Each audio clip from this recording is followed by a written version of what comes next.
Mi esposo, incluso mientras se fugaba en secreto a Estados Unidos para tener un hijo con su joven y bella secretaria, llamó a nuestro mayordomo y le dio una orden tajante. Señor Morales, debe ser discreto.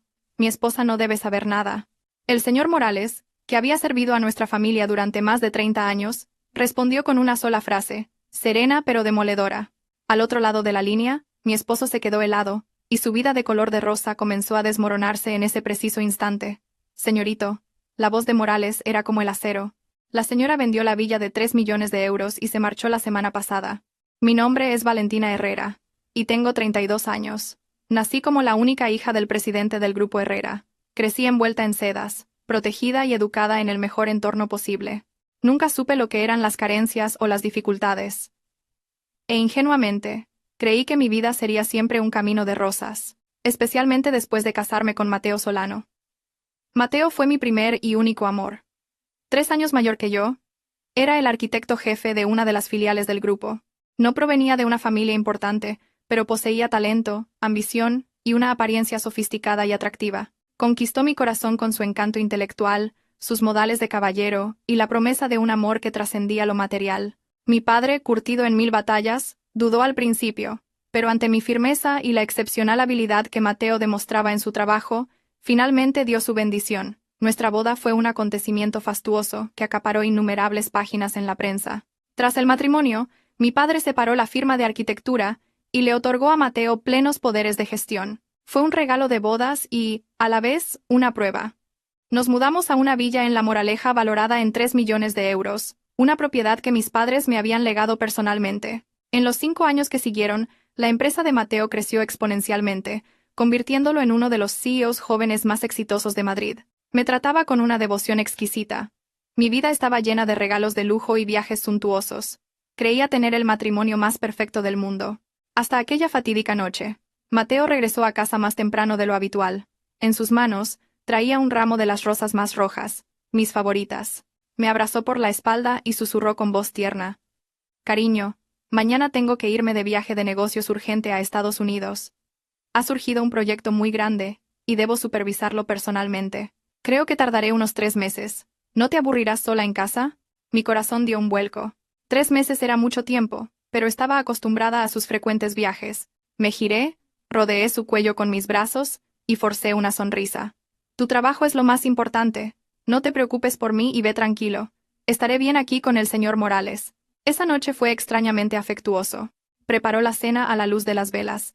Me contó historias divertidas y prometió que, a su regreso, haríamos un gran viaje por toda Europa. Me sumergí por completo en su dulzura, sin sospechar nada. No me di cuenta de que era la última amabilidad de un traidor, la última cena de un condenado. A la mañana siguiente, como la esposa perfecta que era, me levanté temprano para preparar el desayuno, le anudé personalmente la corbata, y revisé meticulosamente su equipaje una vez más. Cuando estaba a punto de subir al coche, le entregué mi último iPad Pro. Llévatelo y úsalo, te será más cómodo. La batería de tu ordenador se agota muy rápido últimamente. Yo tengo el MacBook en casa, así que estaré bien. Mi esposa es la mejor. Me dio un sonoro beso en la frente, y se fue a toda prisa. Me quedé en la puerta, despidiéndole con la mano hasta que su sedán de alta gama desapareció tras el portón. Sentí una extraña melancolía, pero ni en mis sueños más locos imaginé que ese iPad que le había entregado con tanta despreocupación se convertiría en la bomba de relojería que haría estallar mi perfecto mundo de rosas. Esa tarde, tras terminar mi trabajo, regresé a la vacía mansión. De repente, recordé unos importantes archivos de diseño que debía enviar a un socio. Recordaba haberlos guardado en mi álbum de fotos. Abrí mi MacBook y en ese instante sentí que mi corazón se detenía, gracias a la sincronización de iCloud, que ambos habíamos olvidado desactivar. Todas las fotos y datos del iPad que le había dado a Mateo aparecieron ante mis ojos, y allí, entre fotos de trabajo y planos de arquitectura, había una carpeta de fotos desconocida, nombrada con un cuidado y una ternura que me helaron la sangre. Nuestro angelito. Mi mano que movía el ratón se detuvo. Un presentimiento funesto recorrió todo mi cuerpo. Respiré hondo y hice clic en la carpeta. Aparecieron innumerables imágenes. No eran mías, ni suyas. Eran ecografías de un feto, de 12 semanas, 20 semanas, y la más reciente, de 28 semanas. Debajo de cada foto había una nota cariñosa escrita con una caligrafía que reconocí al instante como la de Mateo. Hijo de papá. Tienes que estar sano. ¿Hoy le has dado una patadita a mamá? Te quiero. Y entonces la vi. Una foto de una joven sonriendo felizmente, abrazando su vientre y sosteniendo los resultados de la ecografía. Era ella, sin lugar a dudas, la hermosa asistente personal que Mateo había contratado 6 meses atrás, Valeria. Sentí que toda la fuerza me abandonaba. La garganta se me secó y mis oídos zumbaban. Pasé a las demás fotos, cenas a la luz de las velas, viajes a resorts de lujo, e incluso imágenes de una intimidad descarnada, tomadas en el dormitorio de un apartamento desconocido. Pero el golpe final, la estocada más letal, estaba en un archivo PDF guardado justo al lado. Lo abrí con manos temblorosas. Eran 2 billetes de avión en clase business con destino a California, Estados Unidos. La fecha de salida era esa misma mañana. La duración de la estancia, 3 meses. Y los nombres de los pasajeros, Mateo Solano y Valeria. Llegada a este punto, ya no me quedaban lágrimas. Todo era demasiado evidente.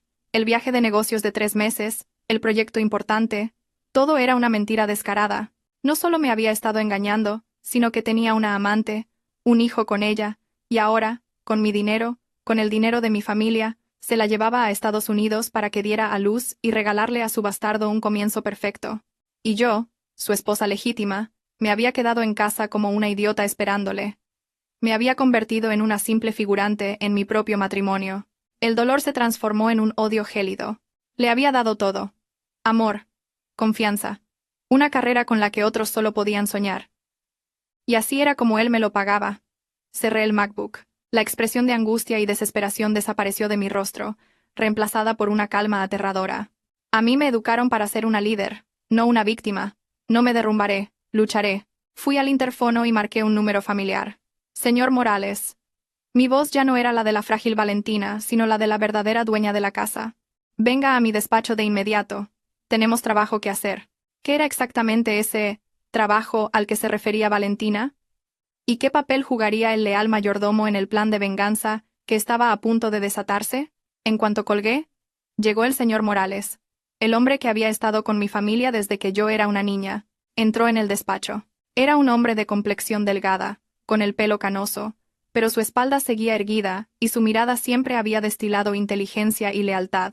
Me vio sentada, inmóvil, frente al MacBook, y vio las fotos que aún estaban en la pantalla. No dijo nada, solo suspiró en voz baja. En ese suspiro había lástima, pero también una especie de comprensión, como si fuera algo que ya había previsto. Al quedarme a solas con la persona en la que más confiaba, mi fachada de entereza comenzó a agrietarse. Apoyé la cabeza en el escritorio, me cubrí el rostro con las manos y rompí a llorar.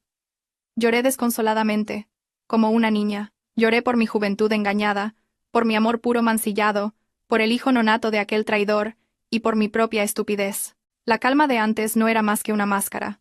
Debajo de ella, mi corazón estaba hecho añicos. El señor Morales se quedó de pie en silencio, colocando una mano cálida en mi hombro. No me consoló ni me dio consejos. Sabía que lo que necesitaba en ese momento era desahogarme por completo, purgar todas las fantasías de color de rosa. Cuando mis lágrimas se secaron y solo quedaron sollozos, el señor Morales me ofreció una toalla húmeda y un vaso de agua. Señora, ¿se encuentra un poco mejor? Asentí, secándome las últimas lágrimas. Gracias, señor Morales. Entonces, su mirada se volvió extremadamente seria. Es hora de actuar.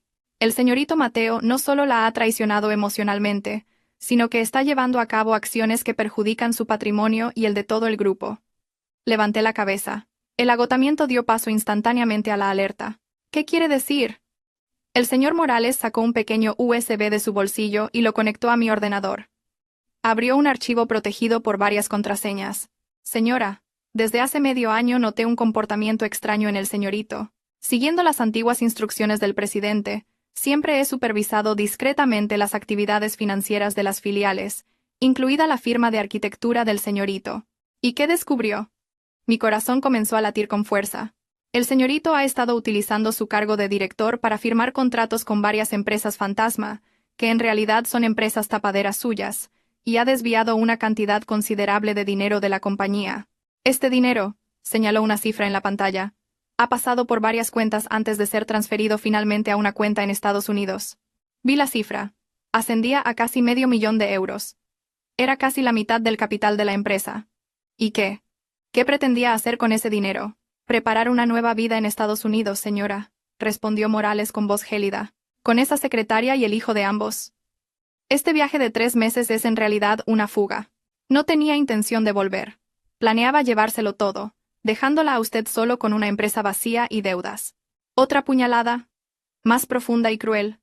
No solo me había traicionado, sino que había orquestado un fraude. Pretendía malversar los activos de la misma empresa que le había dado un nombre. Una empresa fundada con el dinero de mi familia. Quería que yo lo perdiera todo, el amor y el dinero. La rabia, hirviente, devoró el dolor. Muy bien, Mateo Solano, apreté los dientes. ¿Quieres jugar sucio? Pues juguemos. Levanté la cabeza y miré directamente a los ojos del señor Morales. Mi mirada ya no era de fragilidad y dolor, sino que estaba llena de la determinación férrea de alguien acorralado. Señor Morales, mi voz era firme y autoritaria. El plan de venganza comienza oficialmente. No quiero una pelea ruidosa. No quiero rebajarme a su nivel. Atacaré lo que más le enorgullece. Su carrera y su dinero. ¿Qué debo hacer, señora?, preguntó Morales con una mirada que denotaba que estaba listo. Primero, dije, contacte inmediatamente con las mejores agencias inmobiliarias. Quiero vender esta villa. Ahora mismo. Ven. ¿Venderla? ¿Ahora mismo? El señor Morales pareció un poco sorprendido. Pero si la vendemos con tanta prisa, será difícil obtener un buen precio, señora. Lo sé, le interrumpí. Pero necesito el dinero en efectivo para evitar futuras disputas legales. Y quiero que cuando vuelva, experimente la sensación de no tener un hogar al que regresar. No me importa perder un poco. Diga que se la venderemos a quien pague en efectivo en 48 horas. Quiero que entienda que cuando haces enfadar a una leona, no puedes escapar aunque huyas al fin del mundo. El señor Morales inclinó la cabeza. Entendido, señora. Me pondré a ello de inmediato. Cuando se fue, me quedé sola en la espaciosa habitación. Las lágrimas se habían secado y el dolor se había convertido en fuerza. En este juego, no solo recuperaría lo que había perdido, sino que me aseguraría de que él pagara un precio mucho, mucho más alto. Mi orden fue tajante. Como el hombre que había trabajado durante décadas para una de las familias más poderosas del país, el señor Morales actuó de inmediato. En menos de una hora, la noticia venta urgente directa del propietario. Villa de 1000 metros cuadrados en La Moraleja, llegó a los oídos de los mayores inversores del sector inmobiliario de Madrid. Esta villa no era una propiedad cualquiera. Era una de las mansiones emblemáticas de la zona, construida con esmero por mi padre. Cada detalle, desde los ladrillos del patio hasta el sistema de seguridad, era de la más alta calidad. Su valor de mercado superaba con creces los 3 millones de euros. Y lo más importante, la propiedad estaba registrada única y exclusivamente a mi nombre. Valentina Herrera. Era un bien privativo, un regalo de mis padres antes del matrimonio. Esa era mi mejor carta. La noticia de que una propiedad tan exclusiva salía al mercado causó un frenesí inmediato. Pero las condiciones que impuse fueron verdaderamente impactantes. La vendería por 7 millones de euros, casi un 10% por debajo de su valor de mercado, con la única condición de que el comprador pagara la totalidad del importe, en efectivo o por transferencia bancaria, en un plazo de 48 horas. El teléfono del señor Morales no paraba de sonar. Agentes, magnates inmobiliarios, todos reaccionaban con incredulidad. Señor Morales, ¿es esto cierto? ¿Por qué la señora quiere vender con tanta urgencia? ¿Hay algún problema en la familia? Debe haber alguna razón oculta. ¿Quién pondría a la venta una mansión así a ese precio? Siguiendo el guión que yo había preparado, el señor Morales respondía invariablemente. Ha surgido un asunto familiar urgente. La señora prefiere no dar más detalles. Solo aquellos con seria intención de compra y capacidad financiera demostrada pueden visitar la propiedad. No se admitirán curiosos. Esa atmósfera de misterio y urgencia hizo que la oferta fuera aún más atractiva. Esa misma tarde, una procesión de sedanes de lujo se detuvo frente a mi villa. No solo venían a ver la casa, sino a averiguar qué demonios estaba pasando en la familia del presidente Herrera. Yo no me mostré. Me quedé en el despacho del segundo piso, observándolo todo a través de las cámaras de seguridad, y delegué toda la gestión en el señor Morales. Él les hizo un recorrido, les mostró las instalaciones, y repitió una y otra vez la condición del pago único en 48 horas. Muchos se mostraron reacios ante una condición de pago tan estricta, pero en el mundo de los ultrarricos siempre hay quien no deja pasar una oportunidad así. Y esa misma noche, apareció un candidato firme. El señor Ortiz, dueño de una importante cadena hotelera y una figura influyente en el mundo de los negocios. Inspeccionó la casa meticulosamente sin decir una palabra sobre el precio. Solo le hizo una pregunta al señor Morales. ¿La decisión de la señora es absolutamente firme? El señor Morales simplemente asintió. Absolutamente firme, señor Ortiz. Excelente, dijo Ortiz con decisión.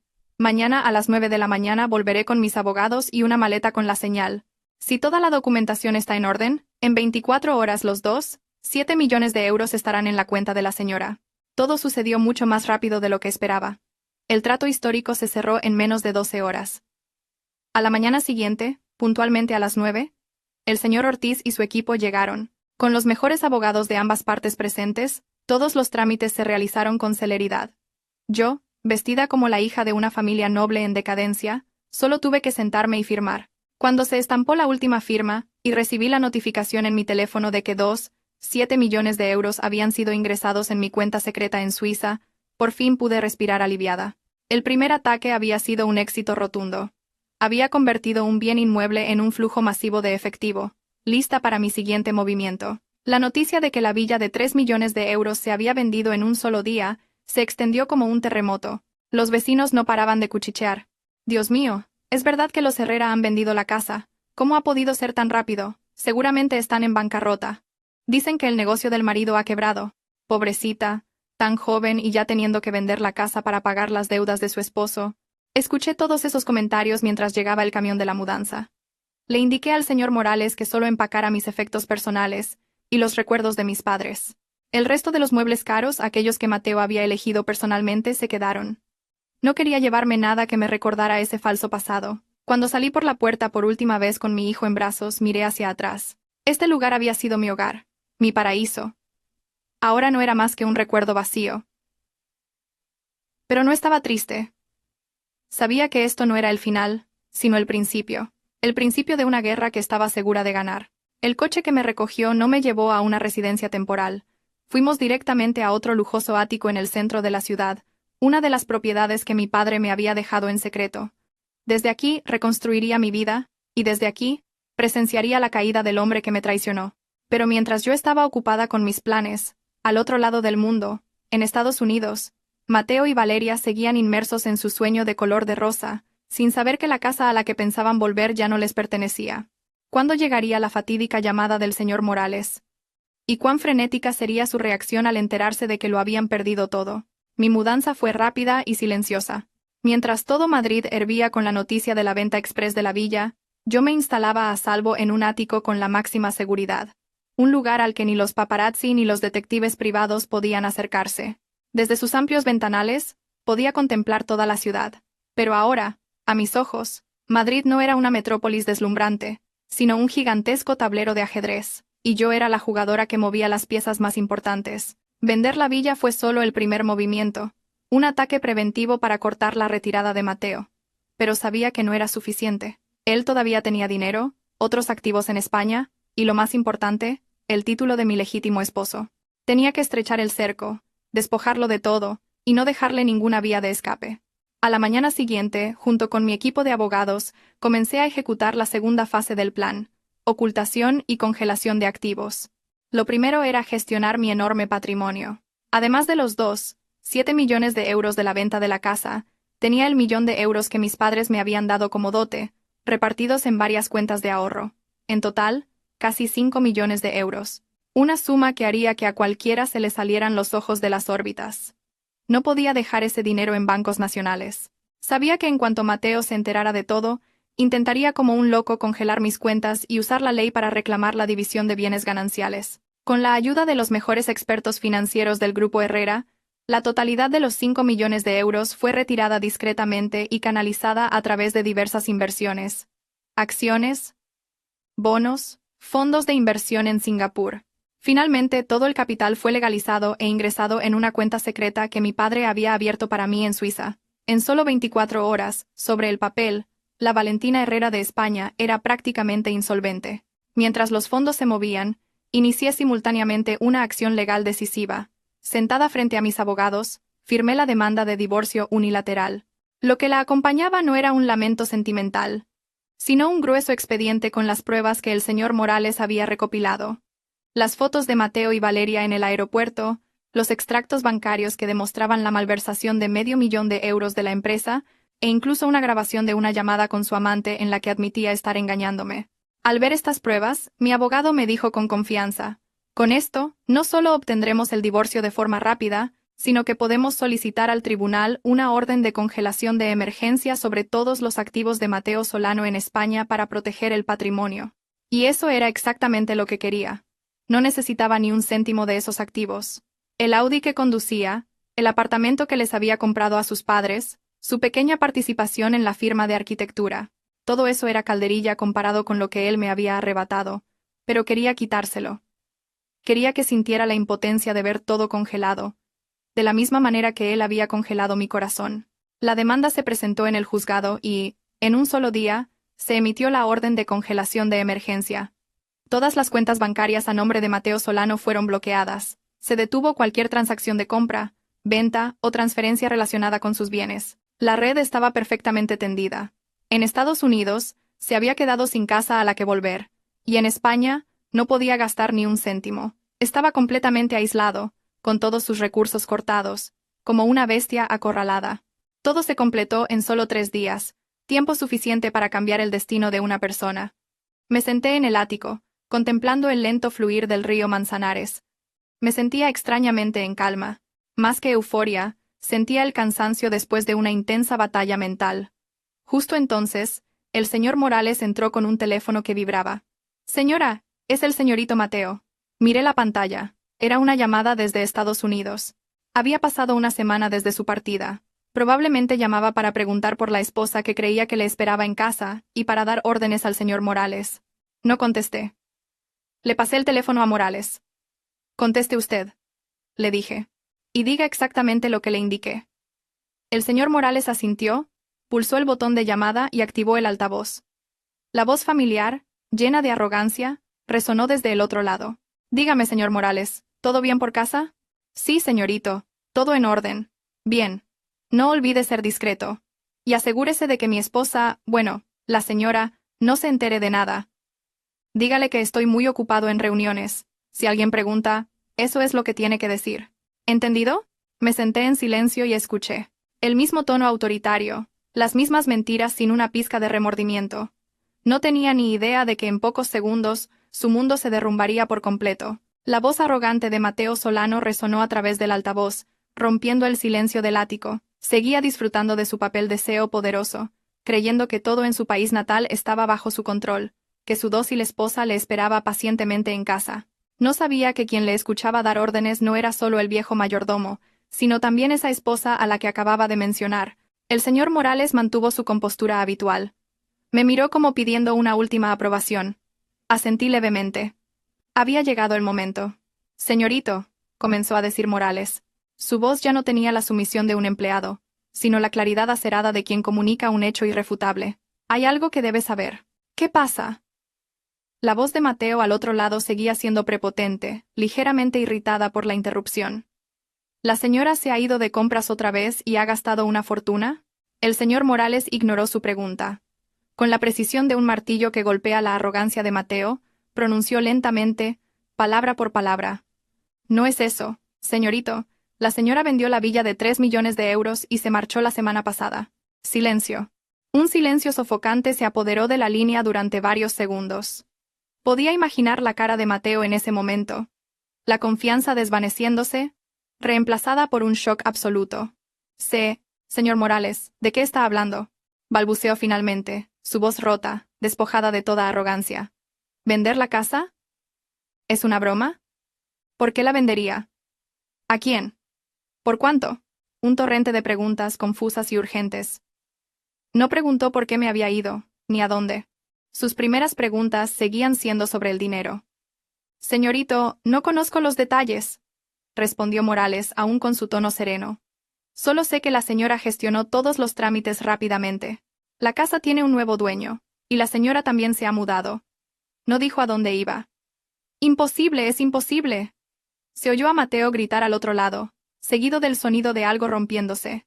«Esa mujer, ¿cómo se atreve a hacer algo así a mis espaldas? ¿Con qué derecho vende esa casa? Es nuestra casa». «Señorito», replicó Morales con frialdad, «esa villa está legalmente registrada a nombre exclusivo de la señora Valentina Herrera. Es un bien privativo anterior al matrimonio. Ella tiene pleno derecho a disponer de la propiedad. Otro silencio. Esta vez, se podía oír la respiración agitada de Mateo. Se había topado con el muro de la ley. Sabía que Morales tenía razón. Esa casa siempre había sido el mayor activo que codiciaba, pero nunca podría tocarlo sin mi consentimiento. ¿Y a dónde ha ido esa mujer? Su voz estaba teñida de desesperación. No lo sé, señorito. La señora no dejó ninguna nota. Solo me pidió que, si llamaba, le dijera que el juego ha terminado. ¿Juego? Sí. Y Morales asestó el golpe final. También me pidió que le dijera que le ha preparado un regalo sorpresa y que sería buena idea que revisara sus cuentas bancarias. Dicho esto, y sin darle a Mateo tiempo a reaccionar, el señor Morales colgó el teléfono con decisión. El ático quedó en silencio. Me quedé sentada allí. No sentí euforia. Solo un vacío. El telón había caído. Pero esto era solo el primer acto. Al otro lado del mundo, en un lujoso apartamento de alquiler en California, la verdadera pesadilla acababa de comenzar. Tras el shock de la llamada, Mateo intentó llamar frenéticamente a Morales, pero fue inútil. Me llamó a mí docenas de veces, pero mi teléfono dormía silenciosamente en un cajón. Llamó a sus padres en España. ¿Qué? ¿Que ha vendido la casa? Gritó su madre al teléfono. Imposible. ¿De verdad esa chica ha hecho algo así? Su padre estaba más calmado, pero su voz denotaba una profunda preocupación. Hijo, tranquilízate. Seguramente solo está enfadada. Iremos a ver qué pasa. Pero cuando llegaron a la villa, solo encontraron una verja cerrada a cal y canto, y a unos guardias de seguridad desconocidos. Lo siento. Esto es propiedad privada. No pueden entrar. El verdadero pánico se apoderó de él. Mateo empezó a revisar sus cuentas, abrió la aplicación del banco y se quedó helado. En todas sus cuentas en España, la cuenta corriente, la de ahorros, la de valores, aparecía un mensaje en letras rojas. Cuenta congelada a petición judicial. No tenía ni un solo euro en España. Su única esperanza eran sus tarjetas de crédito internacionales. Se apresuró a comprobar el límite. Aún le quedaba. Suspiró aliviado. Al menos tenía dinero para mantener su lujosa vida en Estados Unidos y cuidar de Valeria y de su futuro hijo. No sabía que aquello era solo una falsa calma, que una trampa aún mayor le esperaba. El shock de la congelación de sus activos en España hizo tambalear a Mateo, pero intentó mantener la compostura a la fuerza. Se consoló pensando que era solo una rabieta mía, que a su regreso, unas cuantas palabras dulces lo solucionarían todo. Además, todavía tenía sus tarjetas de crédito internacionales con límites elevados, suficientes para continuar su vida de lujo en Estados Unidos y mantener a su lado a su joven y bella amante, Valeria. Ya lo tenía todo calculado. Valeria daría a luz allí. El niño obtendría la ciudadanía estadounidense, y esa sería su carta de triunfo para negociar conmigo a su vuelta. Seguía creyendo que yo lo amaba tanto que lo aceptaría todo de nuevo. A Valeria no le contó toda la verdad. Solo le dijo que había un pequeño problema con la empresa en España y que sus cuentas estaban temporalmente congeladas, pero que todo estaba bajo control. A Valeria, que solo conocía el placer, no le importó mucho. Mientras Mateo pudiera seguir pagando sus compras y sus cenas de lujo, todo lo demás era secundario. Continuaron sus días de banquetes, bebidas y compras. Mateo gastaba el dinero de forma aún más extravagante, en parte para ostentar su estatus y en parte para ocultar el creciente miedo en su corazón. Y entonces llegó el segundo golpe, el más letal en suelo americano, en una soleada tarde en Beverly Hills. Ese día, después de una revisión rutinaria en una prestigiosa clínica de maternidad, Valeria le suplicó a Mateo que la llevara a Rodeo Drive, el paraíso de las compras de ultralujo. Llevaba tiempo deseando un bolso Birkin de Hermès de edición limitada, de piel de cocodrilo rosa. «Cariño», le dijo, colgándose de su brazo con coquetería, «voy a dar a luz pronto. ¿No podrías comprármelo como regalo de celebración? Además, cuando nazca nuestro hijo, necesitaré mucho espacio para llevar sus cosas». El precio del bolso, que ascendía a decenas de miles de euros, le dolió en el alma a Mateo. Pero para mantener las apariencias y complacer a su bella acompañante, asintió. «Lo que tú quieras, te compraré lo que sea». Entraron en la opulenta boutique de Hermès. Mateo sacó su tarjeta más poderosa, la que siempre le había enorgullecido, la American Express Centurion, la tarjeta negra. Con aire de confianza, se la entregó al empleado. El empleado sonrió y pasó la tarjeta, pero pronto la sonrisa se desvaneció de su rostro, reemplazada por una expresión de desconcierto. ¿Volvió a pasarla una y otra vez? Señor, levantó la vista con voz avergonzada. Lo siento, pero la tarjeta ha sido rechazada. ¿Rechazada? Mateo se quedó helado. Imposible. Compruébelo de nuevo. Mi tarjeta nunca ha tenido problemas. Sí. Lo he intentado varias veces. El sistema indica que la tarjeta ha sido bloqueada por el banco emisor. Todas las miradas en la tienda se volvieron hacia ellos. Valeria, que se estaba probando el bolso con entusiasmo, se puso roja de vergüenza. «Cariño, ¿qué pasa?», susurró con voz irritada. «¿No pagaste la factura del mes pasado?». «No digas tonterías», espetó Mateo. Se apresuró a sacar otra tarjeta, una Visa Infinite. «Pruebe con esta». El resultado fue el mismo. «Señor, esta tarjeta también ha sido rechazada». En ese momento, Mateo entró en pánico de verdad. El sudor frío le perlaba la frente.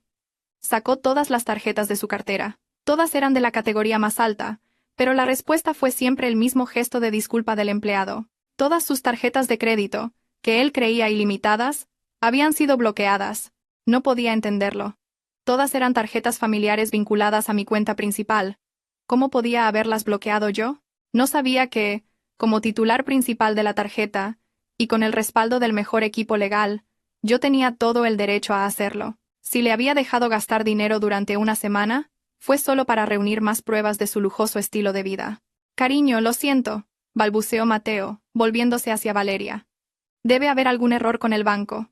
¿Qué tal si volvemos otro día?». Pero Valeria ya no tenía paciencia. Dejó el Birkin sobre la mesa con un golpe de enfado. «¿Un error? A mí no me parece que haya ningún error. Mateo, sé sincero. ¿Estás realmente en la ruina?». «No es eso», se apresuró a negar Mateo. «Entonces, ¿por qué no funcionan tus tarjetas?». «No me engañes». Comenzaron a discutir en medio de la lujosa tienda, bajo las miradas curiosas y despectivas de los demás clientes. Finalmente, Mateo tuvo que sacar a Valeria de allí a rastras, sintiéndose avergonzado y humillado. La verdadera pesadilla había comenzado. Sin tarjetas de crédito y con el efectivo que habían traído casi agotado por días de despilfarro, se encontraron atrapados en un hotel de lujo que ya no podían pagar. La clínica donde Valeria estaba registrada también empezó a llamar, exigiendo el pago por adelantado del paquete de maternidad, que ascendía a decenas de miles de euros. El amor de color de rosa fue rápidamente reemplazado por constantes discusiones por dinero. «No puedo creer que hayas llegado a esto. Me prometiste una vida de reina. Nuestro hijo está a punto de nacer. ¿Pretendes que lo tenga en la calle?». Las acusaciones de Valeria eran como dagas para el ya destrozado orgullo de Mateo. Lo había perdido todo. Su carrera, su casa, su coche, su dinero. ¿Y ahora? La amante por la que lo había arriesgado todo también le estaba dando la espalda. Pero en medio de la desesperación, un pensamiento cruzó la mente de Mateo. Todavía le quedaba una última carta. Una carta que creía que podría darle la vuelta al juego. ¿Cuál sería? ¿Y podría realmente salvarlo? ¿O solo lo hundiría más profundamente en el abismo de la desesperación? Mientras Mateo y Valeria se enfrentaban a su pesadilla financiera en suelo estadounidense, en España yo estaba ejecutando la siguiente fase de mi plan: la desaparición perfecta. Después de vender la villa y congelar los activos de Mateo, no regresé a la casa principal de mi padre. Sabía que sería el primer lugar donde Mateo y su familia me buscarían. En su lugar, me mudé con el señor Morales y mi hijo a otro ático, uno de los bienes raíces secretos de nuestra familia, ubicado en la cima de una torre ultra segura en el centro de la ciudad, con múltiples sistemas de seguridad. Lo primero que hice al llegar a mi nuevo hogar fue romper la vieja tarjeta SIM que contenía todos mis contactos del pasado. Empecé a usar un nuevo número de teléfono que solo conocían el señor Morales, mi padre y mi equipo de abogados. También eliminé todas mis cuentas de redes sociales. La abnegada esposa del director Mateo Solano, la hija del magnate Valentina Herrera, se había evaporado oficialmente del mundo. No lo hice por miedo. Lo hice para que Mateo experimentara el terror extremo y la impotencia de no poder encontrarme ni controlarme. Quería que viviera atormentado por las preguntas. ¿Dónde estoy? ¿Qué estoy haciendo? ¿Y cuál será mi próximo ataque? Y su terror llegó antes de lo que imaginaba. Tras el shock del bloqueo de sus tarjetas en Estados Unidos, Mateo intentó llamarme frenéticamente. Docenas, cientos de llamadas a un número que ya no existía. Al principio, sus mensajes de texto estaban llenos de insultos y amenazas. «Valentina, ¿qué demonios estás haciendo? Desbloquea las tarjetas ahora mismo. ¿Crees que me asustas con esto? No te pases de la raya». Pero como la respuesta era un silencio absoluto, su tono empezó a cambiar. La arrogancia desapareció, reemplazada por la confusión. «Valentina, lo siento. ¿Dónde estás? Por favor, Contesta. Me equivoqué. Vuelve, hablemos. Podemos arreglarlo todo. Y finalmente, llegó la desesperación. Por favor, contéstame. Realmente no tengo ni un céntimo. Valeria está a punto de dar a luz. No puedes ser tan cruel. Leí esos mensajes, que el señor Morales me reenviaba a través de un sistema de seguimiento, sin ninguna emoción. ¿Cruel? Comparado con el hecho de que él me abandonara en el hospital y me lanzara un billete de 5 euros, mis acciones eran de una misericordia infinita. Al no poder contactarme, Mateo empezó a llamar a nuestros amigos en común.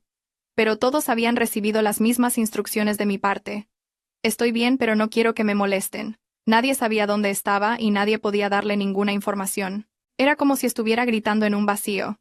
Al mismo tiempo, mi padre y el señor Morales estaban moviendo ficha discretamente, no solo recuperando fondos, sino iniciando una campaña de rumores deliberada.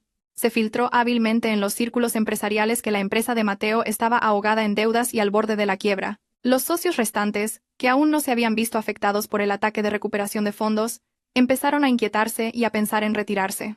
La ya tambaleante empresa de Mateo estaba ahora realmente al borde del colapso. Desde la lejanía de Estados Unidos, Mateo solo podía observar impotente cómo su imperio se desmoronaba, a través de las cada vez más escasas llamadas de los pocos empleados que le quedaban. Quiso volver a España para solucionar los problemas, pero sin dinero ni tarjetas de crédito, no podía permitirse ni un billete de avión en clase turista. Estaba verdaderamente atrapado en la lujosa trampa que él mismo había cavado. Mi desaparición, mi silencio, se convirtieron en la más terrible de las torturas psicológicas. Le obligó a enfrentarse a su impotencia, a sentir el abandono, exactamente el mismo sentimiento que él me había infligido a mí. Desde mi lujoso ático, me paré junto a la ventana y contemplé la ciudad. Sabía que en algún lugar muy lejano, un hombre me buscaba desesperadamente. Pero ya nunca encontraría a la persona que fui. La persona a la que tendría que enfrentarse era una Valentina completamente diferente, la que decidiría su destino. Mi desaparición atormentaba a Mateo Solano, día y noche, como un fantasma. Estaba atrapado en Estados Unidos, sin dinero, sin poder, abandonado a su impotencia y a un miedo creciente. Pero quien sintió este colapso de la forma más visceral no fue Mateo, sino Valeria. ¿Por qué se había acercado a Mateo en primer lugar? Por su apariencia deslumbrante, su sedán de alta gama, sus regalos de lujo, y la promesa de un futuro como la esposa de un hombre importante. Si había aceptado quedarse embarazada y seguirlo a un país extraño, fue por la promesa de una vida opulenta y la garantía de que su hijo tendría la ciudadanía estadounidense y una vasta fortuna. Pero ahora, todas esas promesas se estaban haciendo añicos ante sus ojos. El sueño de Valeria de una vida de ensueño se había convertido en una pesadilla en un abrir y cerrar de ojos. Fueron expulsados del hotel de 5 estrellas por impago, y tuvieron que mudarse a un motel barato en un barrio conflictivo. La clínica de maternidad internacional donde estaba registrada no dejaba de enviar facturas, amenazando con negarle la atención si no pagaba por adelantado la exorbitante suma del parto. Las cenas en restaurantes de lujo fueron reemplazadas por fideos instantáneos y comida rápida. Valeria, la influencer mimada, nunca había conocido la escasez. Este cambio repentino era algo que simplemente no podía soportar. El amor de color de rosa se convirtió en un instante en constantes peleas. «Mateo, mírate», gritaba en la habitación estrecha y con olor a moho. «¿Qué me prometiste? Dijiste que me darías una vida de reina. ¿Y ahora qué? Tenemos que vivir en este cuchitril y ni siquiera tenemos dinero para comprar leche de fórmula». «¡Cállate!». Mateo tampoco tenía paciencia. Espetó. «¿Crees que quiero estar así? Estoy intentando solucionarlo». «¿Solucionarlo? ¿Cómo?», se burló Valeria, con un desprecio palpable. «¿Sentado aquí, tirándote de los pelos, y haciendo llamadas que nadie contesta? Mateo, no me importa quién sea tu esposa ni lo que haga. Solo sé que nuestro hijo está a punto de nacer, y tú tienes que hacerte responsable». Empezó a plantear sus propias exigencias, las de una persona acorralada que solo puede pensar en sí misma. Ahora solo hay 2 opciones. Su voz se volvió decidida. Primero, llamas a tus padres y les dices que vendan su casa, sus tierras, lo que sea, y que nos envíen el dinero. Segundo, vendes tus acciones de la empresa de inmediato. ¿Estás loca?, gritó Mateo. ¿De dónde van a sacar dinero mis padres? Esa casa es lo único que tienen. Y mis acciones están todas congeladas. ¿Cómo voy a venderlas? No me importa, gritó Valeria entre lágrimas. Ese es tu problema. Si no puedes hacerte cargo de tu hijo y de mí, no me culpes. No voy a dejar que mi hijo nazca en un lugar como este. Empezó a presionarlo. Amenazó con irse, con abortar.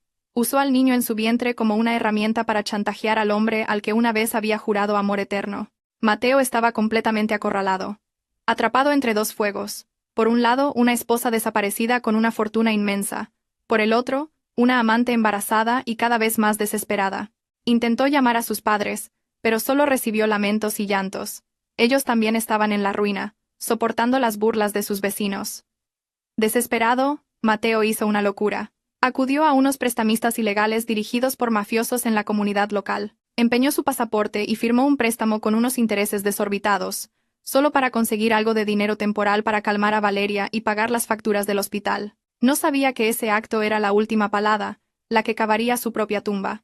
Se había metido él solo en un callejón sin salida, un camino en el que tendría que pagar un precio mucho mayor que la simple pérdida de dinero. En España, a través de la red de información del señor Morales, yo estaba al tanto de todos sus movimientos.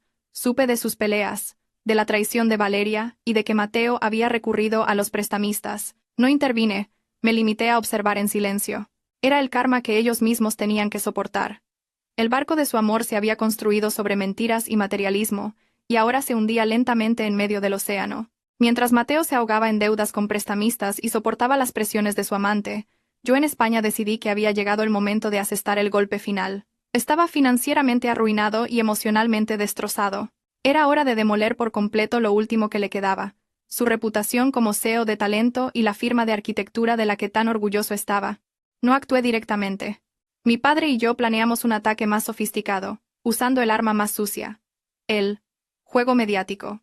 La misma arma que hombres como Mateo solían usar ahora, se volvería contra él. A través de varias fuentes anónimas internas, el señor Morales filtró hábilmente información a varios tabloides y páginas de redes sociales especializadas en cotilleos sensacionalistas. La información no era toda la verdad, sino una media verdad deliberadamente distorsionada. El director de arquitectura Solano malversa $500,000 de la empresa y huye a Estados Unidos con su amante, Mateo Solano. La verdadera cara de un estafador que abandona a su esposa e hijo y se fuga con el dinero de la empresa para empezar una nueva vida. Junto a estos titulares incendiarios, se presentaron pruebas incompletas pero muy convincentes. Las fotos que yo había proporcionado de Mateo y Valeria acaramelados en el aeropuerto, algunos extractos de las transferencias al extranjero de parte del $500,000 que había malversado, y testimonios anónimos de antiguos empleados que describían la vida lujosa y disoluta del CEO. Se construyó una narrativa perfecta. Un CEO incompetente que usaba su atractivo para estafar, que se fugaba con todo el dinero de la empresa, dejando atrás a accionistas confundidos y en crisis. La tormenta mediática fue brutal. La opinión pública, que se preguntaba por el repentino colapso de Arquitectura Solano, ahora tenía una respuesta. La indignación fue masiva. La gente tachaba a Mateo de sinvergüenza, estafador, un Don Juan moderno. Las consecuencias llegaron más rápido que la propia noticia.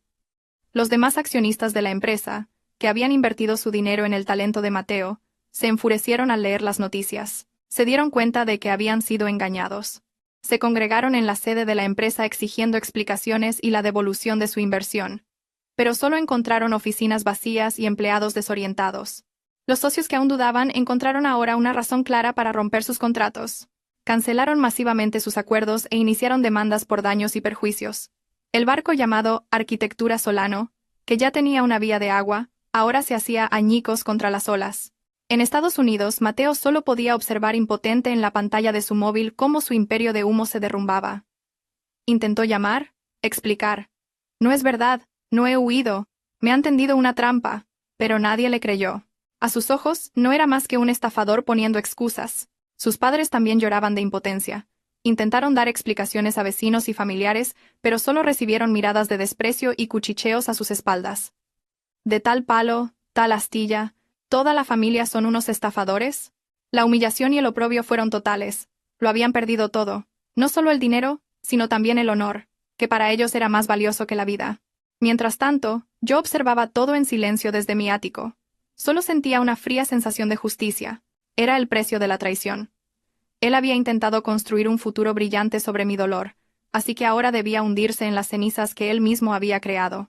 La tormenta mediática que desaté arrasó con todo, dejando solo las cenizas de lo que fue Arquitectura Solano y el honor de la familia Solano. El aclamado joven CEO, Mateo Solano, era ahora un estafador vilipendiado por toda la sociedad. Estaba atrapado en Estados Unidos, sin dinero y sin salida. La vida en el motel barato se volvía cada vez más asfixiante.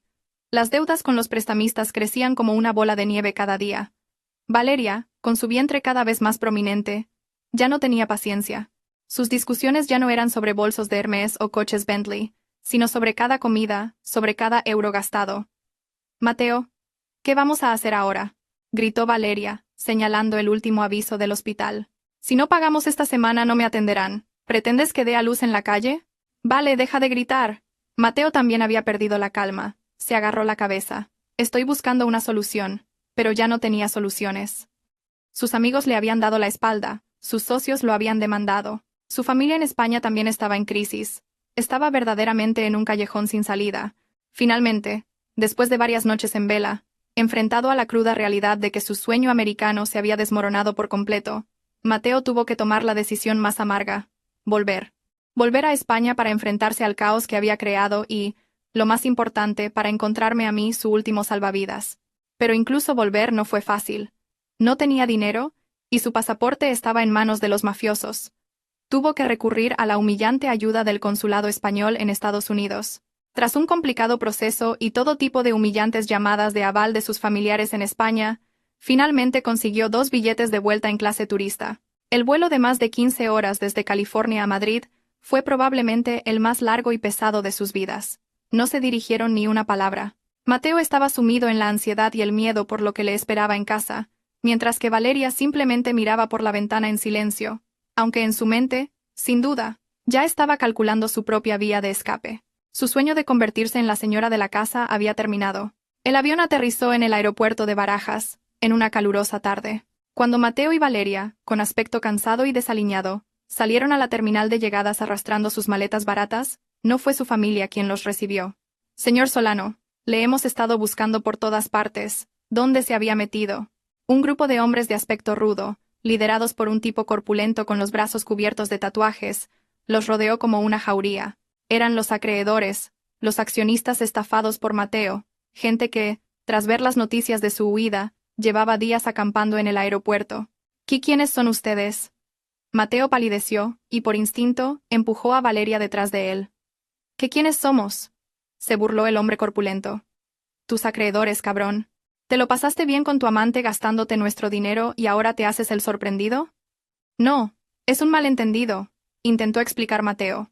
¿Qué malentendido ni qué cojones?, intervino otro. Ha salido todo en los periódicos. O nos pagas hoy o no sales de este aeropuerto. El grupo empezó a empujar y a proferir insultos. Valeria, embarazada, gritó de miedo, y la escena se convirtió en un caos. Otros pasajeros curiosos se arremolinaron para mirar, sacando sus móviles para hacer fotos y vídeos. Y, por supuesto, los periodistas que yo había avisado previamente también estaban allí, registrando sin perder detalle esta dramática bienvenida. La imagen del que fuera un glamuroso CEO, rodeado, insultado y agredido por sus acreedores en el aeropuerto, se convirtió instantáneamente en otra noticia de máxima audiencia. Finalmente, la seguridad del aeropuerto intervino. Mateo y Valeria fueron conducidos a una sala para ser interrogados, pero cuando salieron de allí, él estaba completamente descompuesto. La humillación y el oprobio habían llegado a su punto máximo. Había regresado no como un CEO, sino como un criminal. La escandalosa bienvenida en el aeropuerto fue solo el comienzo de los días de humillación de Mateo. Tras ser liberados por la seguridad del aeropuerto, él y Valeria no tenían a dónde ir. El lujoso apartamento que había alquilado para Valeria había sido embargado por el propietario, y nuestra villa había sido vendida. Al final, no tuvo más remedio que llevar a su amante embarazada a la vieja y estrecha casa de sus padres en las afueras, como un refugio temporal. El CEO y la influencer se encontraron ahora hacinados en un espacio reducido, teniendo que enfrentarse a las recriminaciones de la madre de Mateo, al silencio aterrador de su padre, y a las miradas de desprecio de los vecinos. La vida de color de rosa se había derrumbado por completo, dejando solo una realidad cruda y desoladora. Sin nada que perder y sin otra salida, solo les quedaba un último recurso, el más vil y descarado: el espectáculo. Una mañana, mientras desayunaba con mi padre en el tranquilo jardín de nuestra casa familiar, la criada vino corriendo y dijo: «Presidente, señorita, la familia del señorito Mateo está en la puerta, y están arrodillados». Mi padre y yo nos miramos.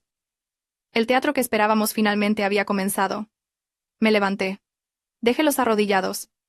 Cuando le haga una señal, abra la puerta. Subí a mi habitación, me puse un vestido sencillo y me maquillé ligeramente. No quería aparecer como una figura de autoridad, sino como una esposa herida, para ver hasta dónde estaban dispuestos a llevar su actuación. A través de las cámaras de seguridad, los vi arrodillados frente a la verja de la mansión, Mateo, su madre y su padre. La señora Solano lloraba a gritos, lamentándose ante los curiosos que se habían reunido. ¡Ay, Dios mío! Mi nuera se ha ido de casa enfadada con mi hijo. Ahora él ha venido a pedirle perdón, y ni siquiera nos dejan entrar. ¡Qué vida tan desdichada la mía! Intentaban usar la opinión pública, la compasión de los extraños, para presionarme. Era una táctica verdaderamente sucia. Después de casi una hora de espectáculo, cuando ya se había congregado una buena multitud, le hice una señal al guardia para que abriera la puerta. Fueron conducidos al salón. En cuanto me vieron, los tres corrieron hacia mí. Mateo se arrodilló y se agarró a mis piernas. Valentina, me equivoqué. Lo siento mucho. Por favor, perdóname. Fue todo culpa de esa mujer, de Valeria. Ella me tendió una trampa. Esa mujer me embrujó. Yo solo te quiero a ti. Su madre también suplicaba entre sollozos. Valentina. Por favor, perdona a nuestro hijo. Es joven y tonto. Se dejó engañar. Tú eres su esposa. Si no lo proteges tú, ¿quién lo hará? Nuestra familia está destrozada. ¿Todavía no se te ha pasado el enfado? Su actuación era realmente convincente. El marido engañado por una mujer astuta, la pobre familia destruida por una tercera persona, intentaban convertirme de víctima a una esposa rencorosa, egoísta e incapaz de perdonar. Los dejé en silencio, permitiendo que interpretaran sus papeles. Miré al hombre arrodillado a mis pies, el mismo que una vez me lanzó 5 euros, y se fue cruelmente.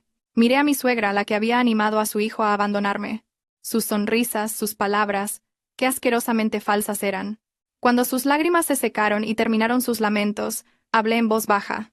Mi voz no tenía ninguna emoción. ¿Han terminado la función? Los tres se quedaron helados. Sí, han terminado la función, dije. Ahora es mi turno. Le hice una señal al señor Morales. El señor Morales, con expresión solemne, colocó una tablet sobre la mesa y la encendió. Lo que apareció en la pantalla no fue un vídeo, sino innumerables archivos de audio y fotos. ¿Una trampa? Me reí con frialdad. Entonces, déjenme mostrarles a mis suegros quién tendió la verdadera trampa. Puse un archivo de audio. La voz familiar de la señora Solano resonó. En cuanto su marido tuvo problemas, se fue corriendo con otro hombre. Imagínese. Puse otro archivo. Esta vez era la voz de Mateo, susurrándole a Valeria en el hotel. En cuanto esa estúpida esposa firme los papeles, todo será nuestro. Pasé las fotos. Fotos de Mateo y Valeria acaramelados en Estados Unidos, los extractos de las transferencias secretas que le había hecho, sus mensajes discutiendo cómo sacar mi dinero. Miren, señor y señora Solano, mi voz se volvió firme. ¿Es esto caer en una trampa? ¿O es el fraude meticulosamente planeado por su adorable hijo? La pareja se quedó petrificada. Sus rostros estaban pálidos, sin una gota de sangre. Nunca imaginaron que todas sus acciones y palabras estuvieran en mi poder. Mateo también estaba en shock. No podía entender cómo había conseguido todo eso. Solo sabía que su actuación de arrepentimiento había fracasado por completo. Y hay más. Asesté el golpe final. Mostré los extractos bancarios de Mateo, donde aparecían grandes retiradas de dinero sin justificación. ¿En qué se gastó este dinero, señor Solano? ¿Tengo que decirlo yo? ¿O dejamos que lo investiguen las autoridades? Me refería al $500,000 que había malversado de la empresa, un delito que podía llevarlo a la cárcel. El terror más absoluto se reflejó en los ojos de Mateo. Se dio cuenta de que yo no solo tenía pruebas de su infidelidad, sino que tenía en mis manos su vida social. El espectáculo de lágrimas se había convertido en un tribunal. Habían venido aquí con la esperanza de poder revertir la situación con sus lágrimas, pero se equivocaron. Se habían enfrentado a una Valentina completamente diferente, una que ya no creía en las lágrimas, sino solo en las pruebas. El enfrentamiento en la casa familiar terminó con la derrota aplastante de la familia Solano. Se marcharon sin fuerzas, no con la esperanza del perdón, sino con un miedo atroz. Se dieron cuenta de que yo ya no era la ingenua Valentina del pasado. En mis manos tenía pruebas suficientes para enviar a Mateo a la cárcel. El juego estaba completamente en mis manos. Pero no actué de inmediato. Decidí darles un poco más de tiempo. Tiempo para que el miedo los carcomiera. Tiempo para que sus conflictos internos estallaran. Y sabía que el eslabón más débil, la primera ficha de dominó en caer, sería Valeria. Efectivamente, pocos días después, Comenzó un nuevo acto, incluso más emocionante que el espectáculo de mis suegros. Valeria, que había regresado a España con Mateo en medio de la humillación, ya no recibía el mismo apoyo lujoso de antes. Se vio obligada a vivir con él en casa de sus padres. Se enfrentó a las recriminaciones de la señora Solano, al silencio aterrador del señor Solano, y a un futuro sombrío. El niño en su vientre crecía, la fecha del parto se acercaba, pero no había dinero a la vista. Su sueño de convertirse en la esposa de un joven CEO se había hecho añicos, y cuando una mujer pragmática no consigue lo que quiere, se vuelve muy peligrosa. Empezó a presionar a Mateo. Mateo, ¿y el dinero? Prometiste que te harías cargo de nuestro hijo y de mí. ¿Ahora pretendes que dé a luz en esta casa ruinosa? Yo también estoy buscando una solución. Mateo, ya destrozado, se sentía aún más impotente ante las presiones de su amante. Dame un poco más de tiempo. ¿Tiempo? Yo ya no tengo tiempo, gritó Valeria. Si tú no puedes hacerlo, lo haré yo. Y su manera de hacerlo fue morder la mano que una vez le dio de comer. Una mañana, recibí una llamada de un número desconocido. Soy yo, Valeria. Su voz al otro lado ya no era coqueta, sino fría y calculadora. ¿Qué quiere? Pregunté. Quiero verte. Tenemos un enemigo en común, ¿no crees? Podríamos colaborar. No pude evitar reírme. Colaborar, qué ridículo. Pero acepté. Quería ver qué tramaba esta astuta zorra. Nos encontramos en una cafetería discreta. Valeria parecía más demacrada, pero su mirada seguía siendo aguda. Fue directa al grano. Valentina, sé que quieres acorralar a Mateo. Y yo tengo algo que necesitas. Puso su teléfono sobre la mesa. Aquí dentro, dijo, están todas las pruebas de sus negocios ilegales, contratos fantasma, blanqueo de capitales, sobornos a socios. Una vez, muy orgulloso, me lo contó todo. No sabía que yo lo estaba grabando. Me quedé helada. Nunca imaginé que fuera tan calculadora. Había estado preparando su propia vía de escape desde hacía mucho tiempo. ¿Por qué me das esto a mí? Pregunté con desconfianza. Porque él me traicionó, dijo Valeria con rencor. Me prometió un futuro, pero ahora me ha arrastrado a un callejón sin salida. No me voy a quedar de brazos cruzados. Necesito dinero. Una compensación por mi juventud y mucho dinero para criar a este niño. Me miró directamente. Dame 300.000 euros.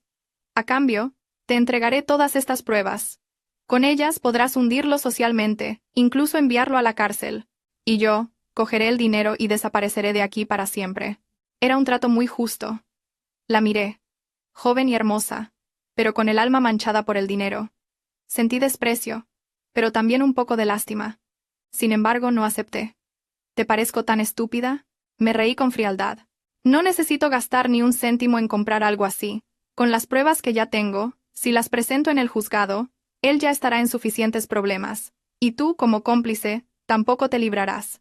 El rostro de Valeria palideció. No esperaba que fuera tan firme. Pero, continué, puedo darte otra opción. En lugar de venderme las pruebas a mí, ¿por qué no las usas para hablar directamente con él? Los ojos de Valeria brillaron. Entendió mi intención. Y así comenzó el espectáculo de canibalismo. Esa misma tarde, Valeria se reunió con Mateo. Ya no lloró ni le presionó. Simplemente puso el teléfono sobre la mesa y reprodujo una grabación de sus transacciones de blanqueo de capitales. Mateo se quedó helado. Nunca imaginó que la amante en la que tanto confiaba le apuñalaría por la espalda. Elige. La voz de Valeria era gélida. O me das 700.000 euros como compensación, o mañana por la mañana todo esto estará sobre la mesa de un inspector de policía. Mateo se derrumbó por completo. Sin dinero ni poder, ahora era chantajeado por su propia amante. Intentó suplicar, prometer. Pero Valeria ya no creía ni una palabra de lo que decía. La lucha entre los dos traidores llegó a su punto álgido. Se insultaron, se humillaron, e incluso llegaron a las manos. El señor Morales, que siempre vigilaba en silencio, grabó toda la escena. Las dos personas que una vez se desearon en hoteles de lujo ahora se destrozaban como bestias por dinero. Era la traición humana en su forma más cruda. El amor construido sobre mentiras y materialismo solo podía terminar en traición y odio. La pelea entre Mateo Solano y Valeria fue como una tragicomedia. Los que una vez fueron aliados en la mentira ahora se devoraban mutuamente. Acorralado, Mateo no tenía el dinero para satisfacer las demandas de Valeria. Vendió los pocos objetos de valor que le quedaban. Incluso pidió más dinero prestado por canales no oficiales, pero seguía sin ser suficiente. La desesperación y la presión lo convirtieron en una persona completamente diferente, viviendo constantemente con miedo y paranoia. Mientras ellos estaban ocupados destruyéndose el uno al otro, El juicio de mi divorcio con Mateo se celebró oficialmente. Ese día, entré en el juzgado. Ya no era la Valentina dolida o llena de odio, solo sentía una calma extraña. No estaba allí para vengarme, sino para cerrar un capítulo equivocado de mi vida. Mateo también asistió, pero no era más que una sombra de sí mismo. Demacrado, con los ojos hundidos y la mirada perdida, se sentó en el lado opuesto, incapaz de mirarme directamente a los ojos. El juicio fue rápido, gracias a todas las pruebas irrefutables que mi equipo de abogados presentó. Desde las fotos de la infidelidad hasta los extractos de la malversación de fondos de la empresa, pasando por los pagarés que él mismo había firmado, todos los argumentos de la defensa de Mateo se volvieron inútiles. Su abogado intentó argumentar que los bienes gananciales debían dividirse, y que la carrera de Mateo también era parte de los activos construidos durante el matrimonio. Pero mi abogado lo refutó de inmediato. Señoría. Su voz era firme. Como hemos demostrado, la carrera del señor Solano se debe enteramente a la planificación y el apoyo de la familia de mi cliente. No fue un logro laboral conjunto, sino parte de una prueba en un matrimonio fallido. Además, con sus actos de infidelidad, traición, y fraude sistemático y malversación de activos, el señor Solano ha violado gravemente las leyes del matrimonio y la familia, causando un daño moral irreparable a mi cliente. Finalmente, la sentencia del tribunal fue clara y contundente. El tribunal aceptó mi solicitud de divorcio. La custodia de nuestro hijo, Adrián, me fue otorgada en su totalidad. Mateo no tendría derecho a visitas hasta que demostrara estabilidad psicológica y un cambio de actitud. En cuanto a los bienes, la villa de 3 millones de euros y la totalidad de mi dote fueron reconocidos como bienes privativos anteriores al matrimonio, otorgándome la plena propiedad. Los casi medio millón de euros que Mateo había malversado de la firma de arquitectura se confirmaron como una deuda personal, y se le impuso la obligación de reembolsarlos a la empresa, que ahora era de mi propiedad. Al escuchar la sentencia, Mateo no reaccionó. Simplemente se quedó sentado con la cabeza gacha, como alguien que ha aceptado su destino. Lo había perdido todo, no solo a su esposa e hijo, su carrera y su dinero, sino también su futuro. Con esta sentencia, no solo se iba con las manos vacías, sino que cargaba con una deuda masiva que probablemente nunca podría pagar. Había obtenido una victoria legal perfecta, pero al salir del juzgado y respirar el aire libre, no sentí alegría. Me sentí vacía. La guerra había terminado, pero las cicatrices permanecían. Después del juicio, las vidas de los personajes de esta historia se bifurcaron por completo. Yo, como he dicho, comencé una nueva vida. Hice mi debut oficial como vicepresidenta del Grupo Herrera, sumergiéndome en el trabajo como una forma de reencontrarme a mí misma. Dediqué todo mi amor a mi hijo, tratando de compensarlo con una infancia plena. Mientras tanto, Mateo, que lo había perdido todo, cayó en la miseria. Tuvo que huir, perseguido por los acreedores, incluidos los mafiosos y Valeria. Vivía escondido, sin hogar ni familia. El precio de la traición fue a veces más aterrador que la cárcel, y el remordimiento de conciencia fue probablemente lo que más lo atormentó. En las largas y solitarias noches, probablemente se preguntaba sin cesar por qué había sido tan estúpido, por qué había destruido por sí mismo la felicidad que otros soñaban. El juicio de divorcio terminó, pero sus secuelas se prolongaron. Las vidas de las personas que habían pasado por la mía tomaron ahora oscuros derroteros que ellos mismos habían elegido.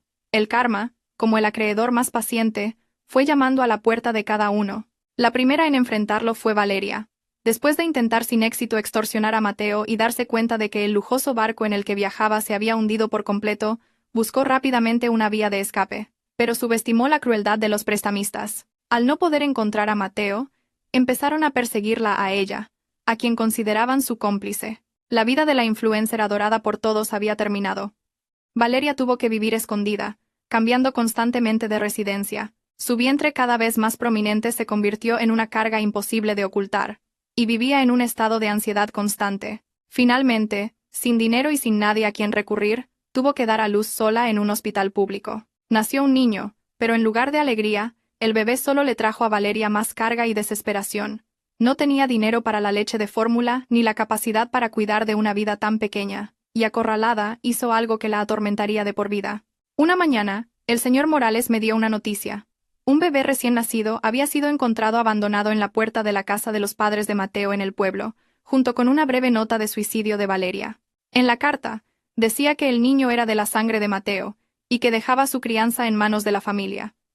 Escribió que ella ya no tenía nada que perder, y que se iría a un lugar muy lejano. Los padres de Mateo, ya destrozados por la caída de su hijo, se enfrentaron a una nueva tragedia. No sabían qué hacer con el niño. No tenían dinero ni fuerzas y sobre todo no estaban seguros de que el niño fuera realmente su nieto. La duda, la culpa y la carga los agotaron por completo. Y finalmente el karma encontró a Mateo Solano. Después de meses huyendo, hambriento y aterrorizado, fue arrestado. Pero no por las deudas con los mafiosos, sino por otro delito.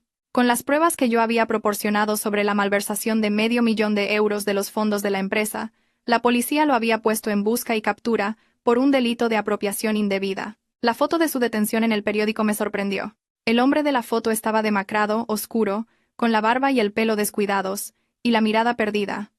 No quedaba ni rastro del CEO glamuroso y sofisticado que había sido. Había pagado un precio demasiado alto por sus errores.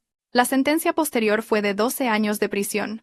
Una sentencia justa por la traición y la codicia sin fin. Al enterarme de que había ido a la cárcel, no sentí nada. Ni euforia ni compasión. Para mí, Mateo Solano murió el día en que me arrojó esos 5 euros en el hospital. Ahora solo era un nombre del pasado, una lección costosa que nunca olvidaría. Pude cerrar por completo el viejo capítulo de mi vida. Pero la imagen del niño inocente abandonado rondaba mi mente. El niño no tenía la culpa. No tenía por qué pagar las consecuencias de los errores de sus padres. Después de varias noches de insomnio tomé una decisión. No me reuní con la familia Solano. Simplemente, en silencio, a través de la fundación benéfica que nuestro grupo patrocina, le envié una asignación mensual para su manutención. No era una gran cantidad, pero era suficiente para que el niño viviera sin carencias y recibiera una educación adecuada. No lo hice por Mateo, ni porque yo fuera una santa.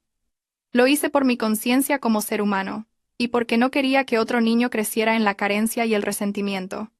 Nunca revelé quién era el benefactor. Solo quería ser una guardiana silenciosa, asegurándome de que ese niño tuviera un futuro mejor. Mi vida volvió gradualmente a un cauce tranquilo. Mi trabajo en el grupo iba cada vez mejor. Mi hijo Adrián crecía sano y bueno. Él era todo mi mundo.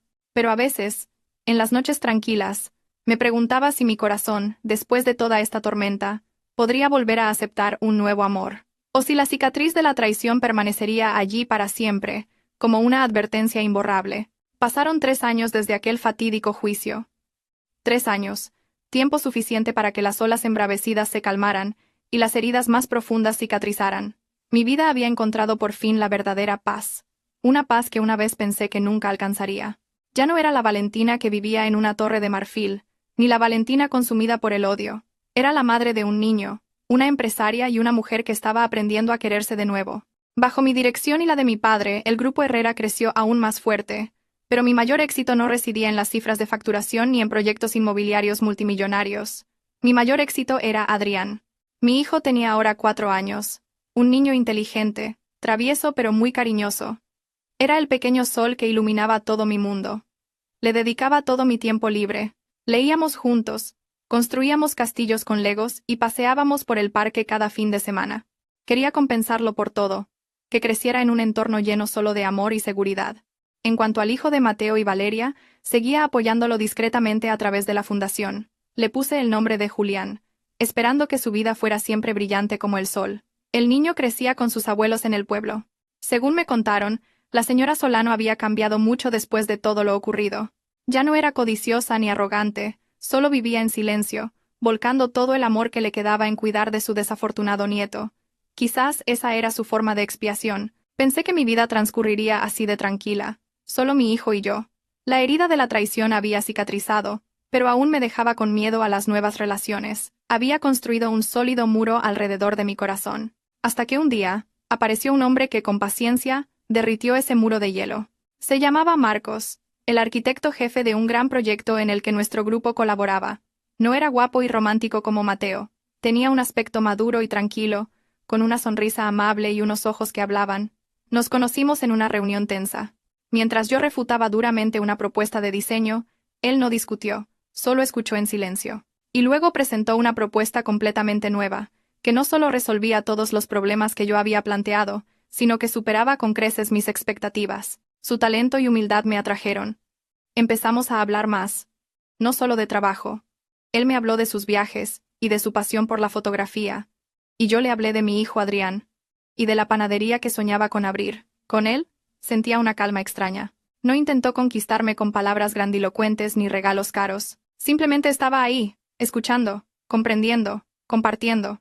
Él conocía mi pasado. En Madrid todo el mundo lo conocía, pero nunca preguntó ni mostró compasión. Solo me miraba con respeto. Fuiste muy fuerte, me dijo una vez. Cualquiera que haya pasado por lo que tú pasaste y se haya levantado merece ser feliz. Nuestros sentimientos surgieron de forma natural y lenta, como un arroyo que se abre paso entre las rocas. Y lo que más me conmovió fue cómo trataba a mi hijo Adrián. No intentó reemplazar la figura paterna. Simplemente se acercó al niño como un gran amigo. Le enseñó a montar maquetas, jugaron juntos al fútbol y le contó historias sobre las estrellas. Adrián, que era muy tímido con los extraños, se encariñó especialmente con él. Una tarde de fin de semana, mientras los tres volábamos una cometa en el parque, Adrián me preguntó de repente, «Mamá, ¿puede el tío Marcos venir a jugar a casa siempre?» Miré a Marcos, y él también me miraba a mí. En sus ojos había expectación y esperanza. Sonreí. Una sonrisa sincera, que salía del corazón. Acaricié la cabeza de mi hijo y le dije, «Si a mi hijo le gusta, por supuesto que sí». La felicidad a veces llega en los momentos más inesperados, de la forma más sencilla. Mi historia probablemente debería terminar aquí, con un final feliz, pero la vida siempre tiene capítulos inesperados. Unos meses después, un día antes de las fiestas, mientras estaba en el supermercado con Marcos y Adrián, lo volví a ver. A Mateo Solano. Trabajaba como guardia de seguridad en el supermercado. Un hombre demacrado con un uniforme holgado, con el rostro marcado por las dificultades. Él también me vio. Me vio feliz, al lado de otro hombre, mientras mi hijo, sentado sobre los hombros de ese hombre, reía y parloteaba alegremente. Se apresuró a girar la cabeza, intentando esconderse en un rincón, como si huyera de su propio pasado. Nuestras miradas no se cruzaron, pero por un instante, en su espalda, lo vi todo. El arrepentimiento, la nostalgia y un dolor que nunca desaparecería. No dije nada. Solo apreté con fuerza la mano de Marcos y seguí caminando con él y con mi hijo. El pasado, de verdad, había quedado atrás. Cada uno tiene su propio camino, sus propias elecciones y el precio que pagar por ellas. Yo elegí perdonar. No por él, sino por mí. Elegí seguir adelante. No para encontrar un sustituto, sino para encontrar la verdadera felicidad. Y la encontré. La felicidad no era un destino, sino un viaje. Y en ese viaje aprendí a amar, a confiar y, lo más importante, a levantarme más fuerte y firme cada vez que caía. Miré a mi hijo, que reía a carcajadas, y al hombre amable que estaba a mi lado, y sentí una inmensa gratitud en mi corazón. La tormenta había pasado y, tras ella, había un cielo extrañamente claro y azul.